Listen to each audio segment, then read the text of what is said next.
caros ouvintes, quando o judaísmo e o helenismo se encontram, quebrando o monismo do ser. O pensamento de Franz Rosenzweig, nascido em 1886, sua morte se deu em 1929. Viveu, portanto, 43 anos na Alemanha. O seu pensamento é um pensamento dialógico. Vamos ao texto que nos apresenta esta realidade de uma maneira extremamente pungente. Sua obra monumental e condensada em poucos escritos e num livro que é único sob todos os aspectos, chamado A Estrela da Redenção, Der Stern der Erlösung. É este livro, é esta obra que vamos aqui analisar através de um paper. A criação, a revelação e a redenção na obra A Estrela da Redenção, Der Stern der Erlösung, de Franz Rosenzweig. O Opus Summum de Franz Rosenzweig, Der Stern der Erlösung, obra rigorosa e sistematicamente estruturada, onde seu pensamento se desenvolve na medida em que coesamente se constrói, compreende três grandes partes. Cada uma corresponde a um ponto, a um aspecto diferente do mesmo objeto, definido como um todo completo e real. Introdução. A revelação no sistema do Der Stern der Erlösung. O livro se abre com uma meditação sobre a morte, ou melhor, sobre a angústia do morrer, experiência humana vértice, a partir da qual se afirma a irredutível existência pessoal. Através desta vivência, o homem descobre, de modo irrefutável, que ele não é só, como a filosofia clássica sempre defendeu, a parte inteligível de um universo regulado por leis racionais, mas é também um sujeito, antes de tudo, vivo, gritando, proclamando a evidência de sua existência pessoal diante da totalidade anônima que o ameaça engolir. Aqui, a ideia central de toda a filosofia, a afirmação da inteligibilidade do ser, é colocada em observação sob o domínio da crítica. A ideia do ser uno, a partir da qual se delineia toda a perquirição da ontologia enquanto filosofia primeira ou proto-filosofia, vinda da tradição platônico-aristotélica, se confronta com a descoberta e a emergência da especificidade pessoal do ser humano. O monismo do ser, que caracteriza a tradição filosófica ocidental, se depara agora com uma enorme objeção. A filosofia não pode mais sustentar sua pretensão de totalidade. O ser se atualiza em tantos elementos quantas as intuições do real. A filosofia de Rosenzweig afirma precisamente esta prioridade da existência sobre o pensamento, repousando sobre uma série de pressupostos que conferem as coordenadas fundamentais de sua obra. Fala-nos de um lugar preciso, específico, onde ele mesmo se coloca, a partir do qual a filosofia se delineia: a cultura judaico-cristã. Neste sentido, a ideia de revelação como instância fundadora, em torno da qual se organiza o todo real, encontra-se no âmago de seu pensamento, sempre à origem de sua orientação essencial.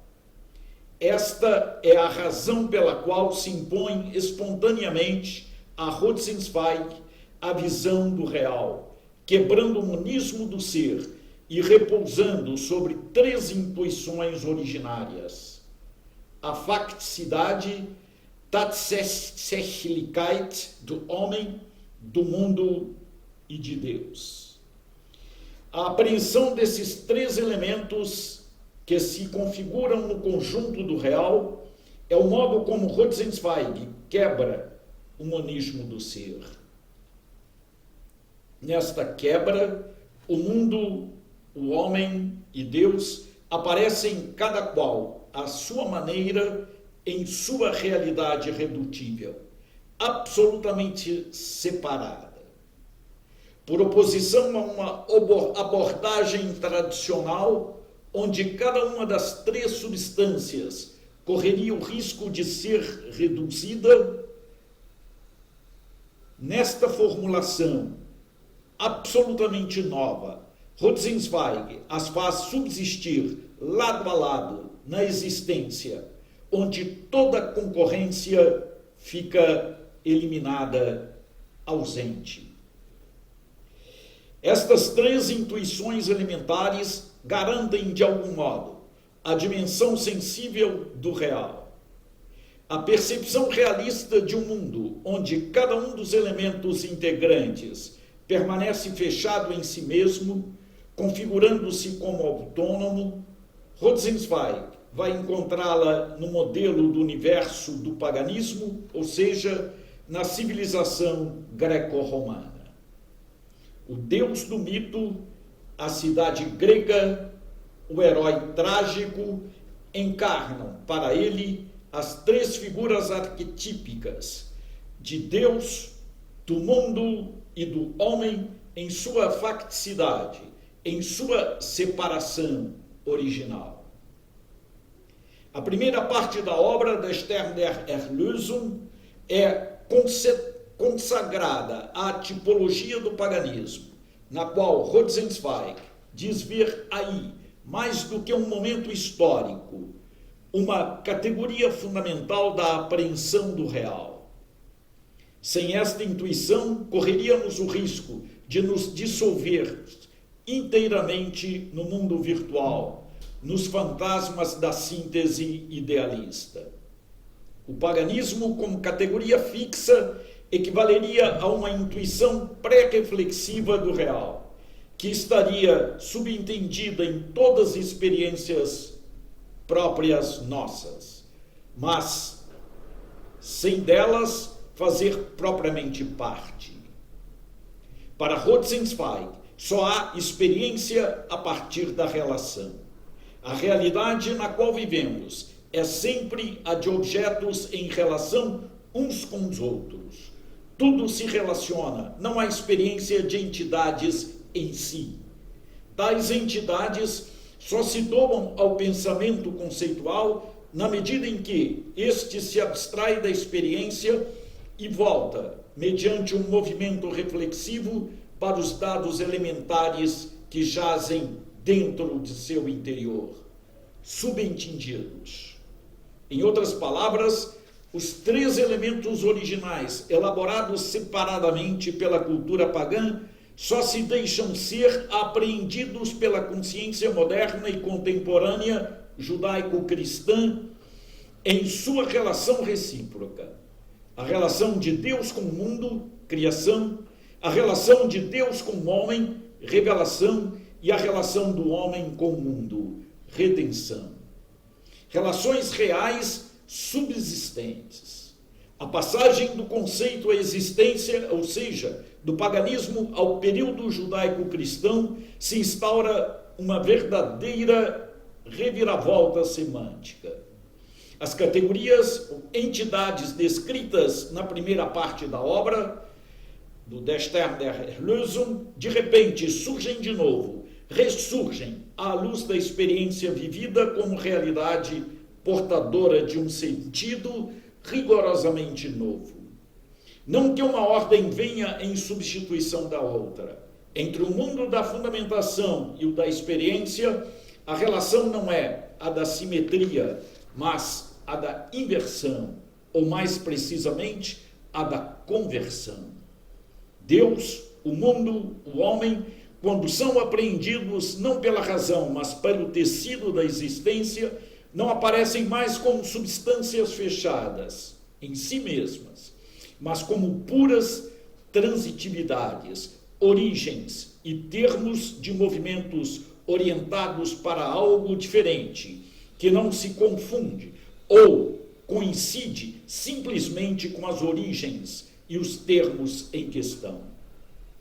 Este movimento de cada substância rumo a outras instâncias não deve ser concebido como mera relação entre dois termos, onde uma terceira instância pudesse englobá-los a partir do exterior. Englobar o conjunto do processo a partir de uma única visão sintetizadora significaria anular a separação das duas substâncias e sua correlação, ou seja, seria restaurar o sistema da totalidade. Trata-se, ao contrário, de querer não aderir, de escapar, de sair. Na realidade, a existência não poderia pensar a relação, já que é ela a relação enquanto tal. Neste sentido, o movimento de uma relação a outra é vivido a partir do interior da existência, não como um fato constatável, mas como um evento, como uma decisão, como predisposição de cada uma das categorias a se abrir a uma exterioridade e de renunciar, em proveito de outra realidade, a sua autossuficiência. Esta abertura para o exterior a uma exterioridade transforma profundamente cada uma das três substâncias. O movimento que as leva para fora de si mesmas é, ao mesmo tempo, uma ruptura com sua própria essência. Assim, a natureza dessas três relações fundamentais é essencialmente determinada pelo modo mediante o qual elas são percebidas e apreendidas. A intuição pré-reflexiva só se apreende substâncias isoladas. Se sobrepõe aqui à dinâmica própria da existência, espontaneamente vivida a partir do modo através do qual se experimenta uma relação interpessoal. Se aqui Deus e o mundo se nos apresentam a imagem do homem como protagonistas de uma grande intriga metafísica, é porque a maneira pela qual a existência se autoapreende não é nem a intuição pré-reflexiva, nem o pensamento abstrato que a conceitua a posteriori, mas mediante uma síntese de sinais que se articula em termos de pessoas, a saber, a linguagem. O que Rosenzweig quer estabelecer em sua revolução copernicana é, primeiramente, uma renúncia ao discurso impessoal da filosofia tradicional e, em segundo lugar, a descoberta da linguagem como conhecimento interior da própria existência. Dizer, metaforicamente, que a linguagem é o órgão da existência é afirmar que esta se constitui pela linguagem e através dela. Para Rosenzweig, o discurso filosófico é um dado particular da linguagem, discurso este, onde o interlocutor é ausente, transposto, transformado em registro de existência vivida. discurso que deveria ser transformado em filosofia narrativa, sonhada por Schelling, em forma de relato. Este, enquanto expressa na terceira pessoa a realidade que já se encontra aí embutida, desvela o mundo como já dado, quer dizer, como criação. Mas a morfologia central da linguagem implica na presença do interlocutor. Esta experiência, à qual nem o próprio sistema de referência se submete, ao sistema de referência do outro, é o paradigma de toda revelação, essencialmente definida como diálogo. Em resumo, a experiência da palavra comum ou da súplica construída antecipa, no momento em que acontece, na hora em que é proferida, o cumprimento tópico daquilo que ainda não é, ou seja, o momento da redenção.